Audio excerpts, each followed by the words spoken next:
As children, for many of us, there was absolutely nothing better than waking up on a summer morning, going to the TV, and turning on our favorite TV show to watch. Scrolling down to Nickelodeon and seeing Drake and Josh, or Zoe 101, iCarly, Victorious, Ned's Declassified, Pair of Kings. The list goes on and on. It was the early 2000s, and we had not a care in the world.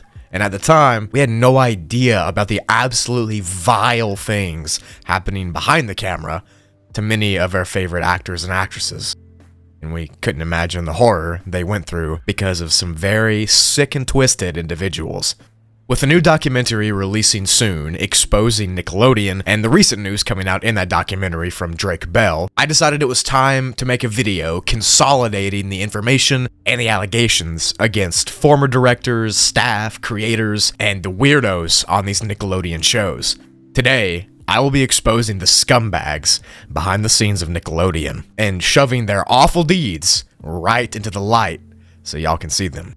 The goal for this video is for their crimes not to be just swept under the rug like nothing happened, which is I'm sure is what they would want, but I want this video to be a spotlight on how bad these people are and how sick they are. Let's get into it, shall we? As of 2 days ago, when I'm writing the script, a documentary titled Quiet on Set was leaked into its release date, which is on March 17th. The purpose of the documentary is to expose the people behind Nickelodeon for these abhorrent acts of physical, sexual, and emotional abuse on their child actors. In the documentary, actor Drake Bell, known for playing in Drake and Josh and in The Amanda Show, claims he was SA'd while filming at the age of 15. This assault was done by the dialogue coach on The Amanda Show named Brian Peck. However, this is not the first time Peck would do something like this, nor would it be the last. You see, Peck himself pled no contest in 2004 for performing a lewd act with a 15-year-old. We would figure out later that the 15-year-old was Drake. But later, Peck pled no contest for oral copulation with another minor. At the time, he only spent 16 months in prison for these heinous crimes. Peck worked on many Nickelodeon shows in the early 2000s and the late 90s, and he had a multitude of other projects outside of the network that he was in. He was an actor, a voice actor, a model for video games, and he's been in over 50 movies, including the X-Men, X2, he was in Holes, TV show Good Burger, The Amanda Show, The Sweet Life of Zack and Cody, Boy Meets World, and many others. And the whole time he was on these shows and movies, he was a sick freak. Drake Bell stated that the assault happened numerous times while being on cast for The Amanda Show from 1999 to 2002. He was only 15 years old, like I said. When Peck was arrested in 2003 and charged with the 11 charges of abuse, and he was also labeled on the sex offender registry, we didn't know at the time that it was Drake Bell being one of the victims. Even though we know this now, we still won't be able to ascertain the full story until the documentary comes out. But as of right now, it's looking like I will be sick to my stomach on March 17th. One would only be able to hope that this kind of thing wasn't a repeat occurrence behind the scenes with other people at Nickelodeon. Sadly, this is just the tip of the iceberg, and the horror runs much deeper. It is widely known that DS, who directed and created many Nickelodeon shows, had a very toxic, very bizarre work environment for those shows. I can't and I won't say his full name because YouTube actually tends to demonetize creators who say his name and talk about him. Now, it's not about the money for me. If this gets demonetized, it's whatever. The point is, if it does get demonetized, YouTube will not push it to the algorithm because it considers it unsafe for most viewers. And if this doesn't get pushed in the algorithm, that's less light being shown on these freaks. Anyways, DS created Nick's most popular shows, like The Amanda Show, Zoe 101, iCarly, Victorious, shows that millions loved to watch every single day. The first person to expose DS for his strange and weird abuse came in the form of Jeanette McCurdy's memoir, titled I'm Glad My Mom Died. In the memoir, she detailed many uncomfortable experiences she had while filming iCarly, as well as Sam and Cat. She referred to DS as a powerful figure and gave him the nickname The Creator. It's assumed that she called him the creator because of NDAs and the legal issues that might come from outing him outright. She spoke of this creator as a controller and a source of emotional abuse, saying things like she was pressured into drinking alcohol while underage, and she was getting yelled at loudly during kissing scenes. She also says the creator explicitly asked that bikinis be included in the wardrobe for the talent. That way he could see these children in them. She went on to say she was forced to try on this clothing in front of many people that she wasn't comfortable with, to the point where her own body physically shunned away and she tried to cover herself up. Jeanette McCurdy had a very tumultuous and toxic relationship with her mother at the time, and it's thought that the lack of a strong parental figure protecting her allowed DS to abuse her mentally and somewhat physically, forcing her character Sam to gorge herself and eat over and over again, while Jeanette was facing these issues in real life with her image and her food consumption. Essentially, he didn't seem to take care at all about what was going on behind the scenes and used it as a sort of weapon against her. These statements are sadly commonplace for many young actresses and actors from that time period with people who worked on these sets. With DS, it really doesn't stop with physical abuse or mental abuse of his actors. It goes even further with deep-seated misogyny and racism. Insider talked to several writers on various shows that DS created, and one writer named Kayla Alpert recalled a moment when she said DS told her that women weren't funny and asked her to name one funny woman. And another writer on the same show revealed that DS rarely hired women because he didn't like having female writers in the writer's room. Reports and inquiries kept finding that there was no proof of SA or that kind of abuse with Dan, but that he was aggressive and yelled a lot on set. But with so many people claiming physical abuse, they're not all lying. It was common practice for DS to yell and scream at his child actors. In one account, on set of All That, Angelique Bates was having trouble filming a part of the show,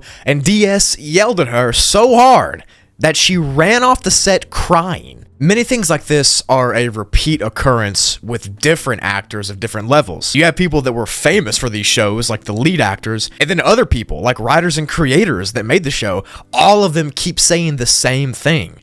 All of this leading to DS and his crew taking advantage of these kids.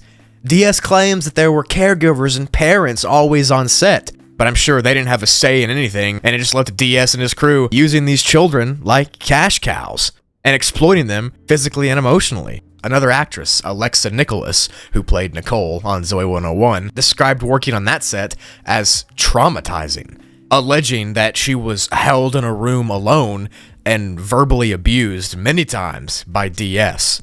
And another writer that worked on Zoe 101 called it a maddening, disgusting, controlling little bubble. All of them referring to DS and his methods, of course, as cruel and unusual. They didn't have to say his name for us to know who it was.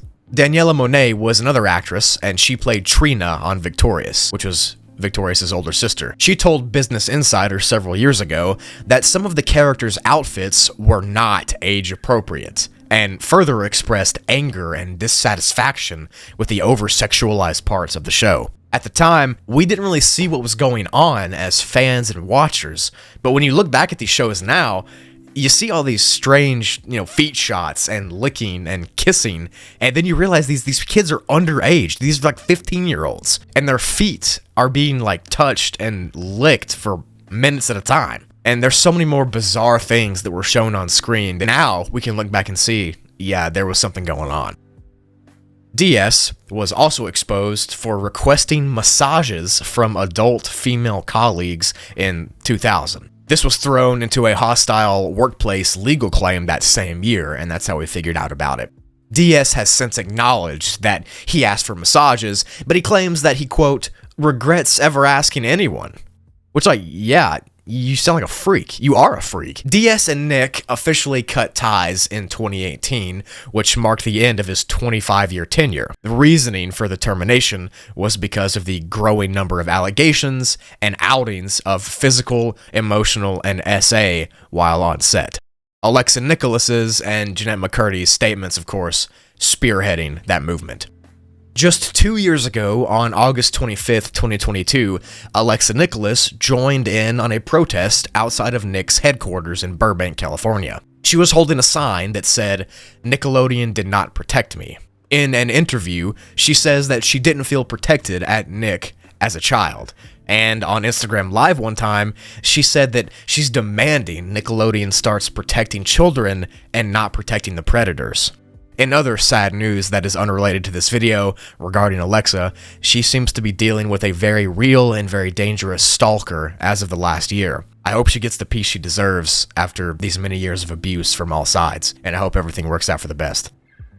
The allegations go even deeper with DS than what I've mentioned already, with people speculating that he even got actresses pregnant, and then paid them to terminate the child and to keep quiet. There are several rumors that DS got Amanda Bynes pregnant, and that he got Jamie Lynn Spears pregnant. He has not been charged with these crimes, and these are only allegations as of this video, but with all the other sick he's done, is it really that far out of the question? Now, there are many supporters of DS who claim that nothing sexual ever happened on set, and it was just DS trying a little too hard to be friends with the child stars. But to those people, I say, abuse, whether it's physical or sexual, is not just going to happen in broad daylight for hundreds of crew members to see.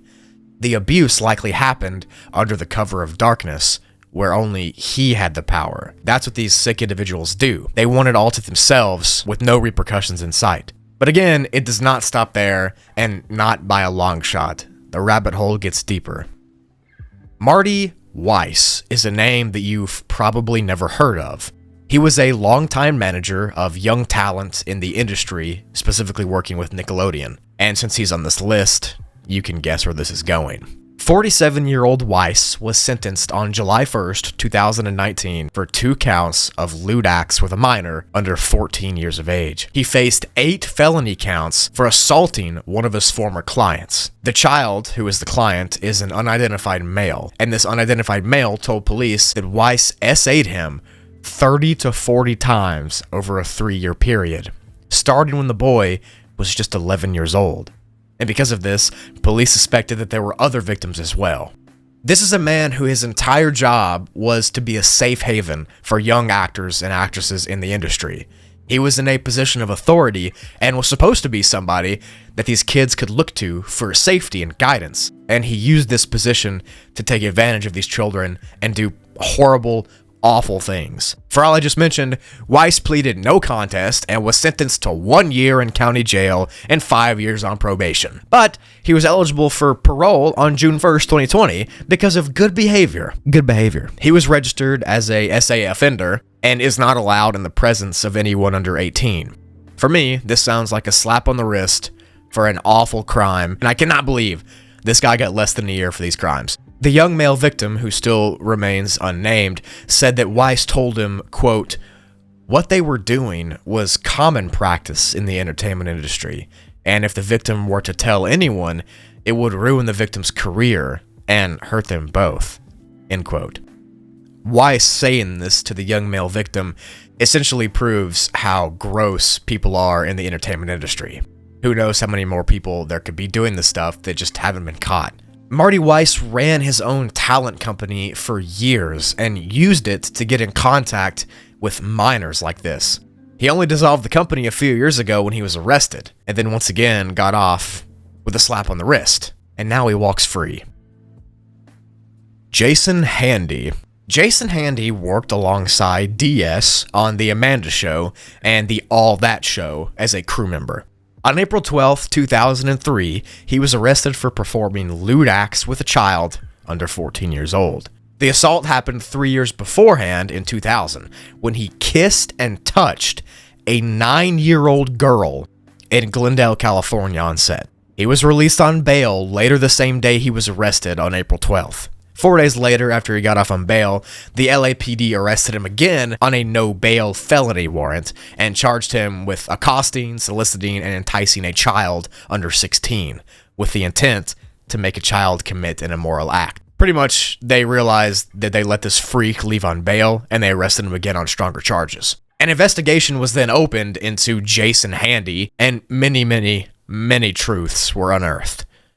It was discovered that Jason Handy attempted to prey on kids at his church, in his neighborhood, and even on the internet. And he specifically used his connections at Nickelodeon and his connections to DS to get in contact with young children. I think I literally might be sick. Like this, I mean, seriously, this is disgusting. He was then put in prison for 6 years for the charges against him, which again, a slap on the wrist, 6 years for literally assaulting a child, but whatever. And maybe to your shock, or maybe to your not shock, this would not be the last time Jason Handy struck. You see, a decade later in 2014, after he was already out of prison, he was arrested in Guilford, North Carolina, on 3 counts of indecent liberties with a child and 2 counts of offender violation. You remember when I said that they made it illegal for him to be with a minor? Yeah, we see how well that worked. And as of the last article I could find, Jason was being held on a $1 million bond. I can't find any further documentation of him being charged with these crimes in North Carolina, but situations like this prove that releasing people back into society does not always go well. He was in prison for 6 years, and he got right back out and did the same thing across the country in a different state. And the fact that he worked with DS and used him specifically to get into contact with children literally makes my stomach churn. Lastly for this video is another Nickelodeon worker convicted of assault on a child while working there. The man's name was Ezell Channel, and Channel was actually a production assistant on Nickelodeon shows, including ones under DS. And on December 16th, 2005, Channel or Chanel, I don't know how it's pronounced, but I don't think the sick freak gets that liberty. Channel was arrested on suspicion of molesting a 14-year-old boy at Nick Animation Studios while he was working there. He was charged with 2 felony counts of lewd acts with a child and was jailed on a $500,000 bond. Eventually, Channel would be sentenced to 7 years and 4 months for his crimes, and it would be uncovered that he showed pornography to this 14-year-old boy. But I was actually able to find the police case for Ezell, and it gets even worse than that. So it turns out that Ezell was a registered sex offender before he was hired at Nickelodeon. Before these crimes happened in 2005, he was on the list, and Nickelodeon hired him. And that's what this case file is about. His first crime happened in 2002, which was 3 years before these crimes I just told you about. In the case file, it claims that Channel met his victim through his own friend. The victim was his friend's godson. Ezell was walking around his neighborhood when he saw the victim, and Ezell asked if the victim could help him move some furniture in his house. The victim was a boy of just 13 years old. While inside Ezell's apartment, sitting on his couch, he showed the boy his nether regions, and then he asked the boy to show him his. He then proceeded to touch the boy in an inappropriate way and asked the boy to do the same. This was all in 2002, and the boy eventually told his parents, and Ezell was charged with offender crimes then. Then, of course, 3 years later, in 2005, when he was working at Nick, the events I told you first conspired. He assaulted a young boy and showed him pornography. This is kind of similar to Jason Handy. Jason Handy was charged and arrested for his crimes and then released, only to commit the crimes once again. And Ezell Channel was charged and registered as a sex offender, only to be released and work for Nickelodeon and commit the crimes again. Nickelodeon hired this guy knowing he did all that, and it led to another innocent victim being abused physically, emotionally, and sexually.